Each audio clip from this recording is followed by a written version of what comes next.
1 Samuel 18 ayat 3 sampai 5. Yonatan mengikat perjanjian dengan Daud karena ia mengasihi dia seperti dirinya sendiri. Yonatan menanggalkan jubah yang dipakainya dan memberikannya kepada Daud.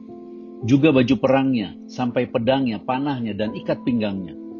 Daud maju berperang dan selalu berhasil kemana juga Saul menyuruhnya. Ayat-ayat dalam 1 Samuel 18 ini sesungguhnya bukan hanya menceritakan tentang hubungan Yonatan dan Daud. Karena sebenarnya Yonatan adalah gambaran Yesus yang menggenapi seluruh hukum Taurat. Karena firman mengasihi seperti diri sendiri adalah pengajaran Tuhan Yesus tentang kegenapan hukum Taurat di kitab Matius. Yonatan memakai jubah anak raja, ia menggunakan baju perang, pedang, panah, dan ikat pinggang kerajaan. Itu adalah tentang identitas, kemuliaan, kekayaan, kekuatan, kuasa, dan otoritas sebagai anak raja.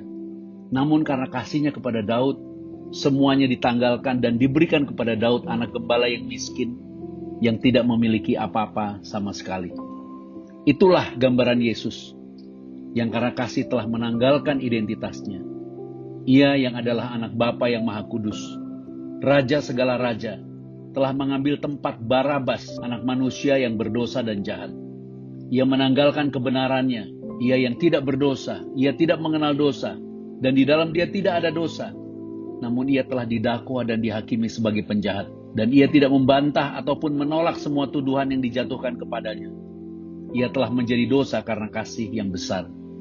Ia yang mulia, kaya dan berkuasa atas segala sesuatu, telah melepaskan segala-galanya dan tidak menggunakan otoritasnya. Bahkan ia rela disesah dan mati dalam penderitaan yang sangat disalib, ganti kita yang berdosa. Maka sama seperti Daud sudah menerima identitas seorang anak raja, menerima kemuliaan kerajaan, menerima kekayaan, menerima kuasa dan otoritas anak raja. Bahkan dikatakan kemanapun ia pergi berperang, ia memperoleh kemenangan. Demikianlah kita saat ini, karena iman dan percaya akan kasih yang besar itu di dalam Kristus. Kita menerima kebenaran yang Tuhan Yesus berikan melalui kematiannya di salib. Ia telah mati bagi dosa satu kali untuk selama-lamanya, dan telah dibangkitkan untuk hidup bagi kemuliaan Bapa sampai selama-lamanya.